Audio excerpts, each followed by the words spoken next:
Opozitarja Bashkimi Demokratik për Integrim ka kërkuar hetim ndaj drejtorit të përgjithshëm të MEPS-s Burim Latifi pas, siç thon, vendimit ndërkombëtar që dënon shtetin të paguajë 6 milion euro dëmshpërblim. Sipas BDI-s, Latifi e ka anuluar kontratën ekzistuese me kompaninë Energoinvest nga Sarajeva dhe ka zvendësuar me Elnos BL nga Banja Luka, kompani e cila sipas partisë opozitare është e lidhur ngushtë me rrjetin e interesave të Milorad Dodikut.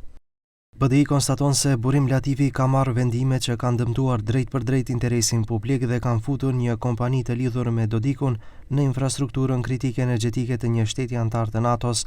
BDI kërkon prokurorisë fillimin e menjëhershëm të hetimeve penale ndaj Burim Latifit për keqpërdorim të detyrës zyrtare dhe dëmtim të buxhetit shtetëror. Kërkon auditim të plotë të gjitha kontratave të nënshkruara gjatë mandatit të tij dhe pezullimin e menjëhershëm të marrëveshjes me Elnos BL deri në sqarimin e plotë të rrethanave. U kundërpërgjigje nga Vleni duke akuzuar BDI-n se për vite me radhë ka orientuar projektet energjetike drejt Serbisë, duke lënë pasdore lidhjet strategjike me Shqipërinë dhe Kosovën dhe pretendon se projekti për Shqipërinë ka qenë pothuajse i bllokuar me vetëm 4% realizim.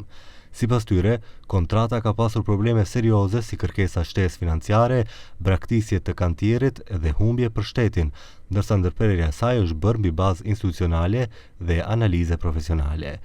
Vleni shton se BDI duhet ia përgjegjësi për keq menaxhimin dhe dyshimet për keqpërdorime, duke theksuar se çështja mund të trajtohet nga prokuroria publike. Përpjekjet e BDI-s për ta paraqitur procedurën para DAP si vendim ekzekutiv janë manipulim i qëllimshëm. Bëhet fjalë për një mekanizëm para arbitrazhi, i cili nuk përbën vendim përfundimtar dhe në të cilin shteti ka të drejtë të plotë të përdorë të gjitha mjetet juridike për mbrojtjen e interesave të veta. Ta paraqesësh këtë si dëm përfundimtar është krijimi i qëllimshëm i panikut dhe shmangje nga thelbi. Të theksojmë, arbitrazhi është instanca ku zgjidhen këto mosmarrveshje dhe aty çështja do të zgjidhet në favor të shtetit dhe buxhetit të qytetarëve. Për këtë reagim pati edhe nga SHA MEPSO, të cilët thonë se përgjigja e kontraktorit është bërë sipas procedurave të rrepta të Bergzhit, duke siguruar transparencë dhe ligjshmëri, dhe projekti është besuar një kompanie kroate të dëshmuar në Europë si Dalekovod DD, e cila konsiderohet garanci për realizim të suksesshëm. Bëhet fjalë për një kompani e cila është themeluar në vitin 1949 dhe ka përvojë shumëvjeçare në ndërtimin e linjave të tensionit të lartë. Është e listuar në bursën e Zagrebit dhe funksionon sipas standardeve më të larta të qeverisjes korporative. Është pjesë e grupacionit Konçar Group, që siguron stabilitet shtesë financiar dhe teknologjik, realizon qarkullim vjetor prej qindra miliona eurosh dhe shënon rritje të vazhdueshme.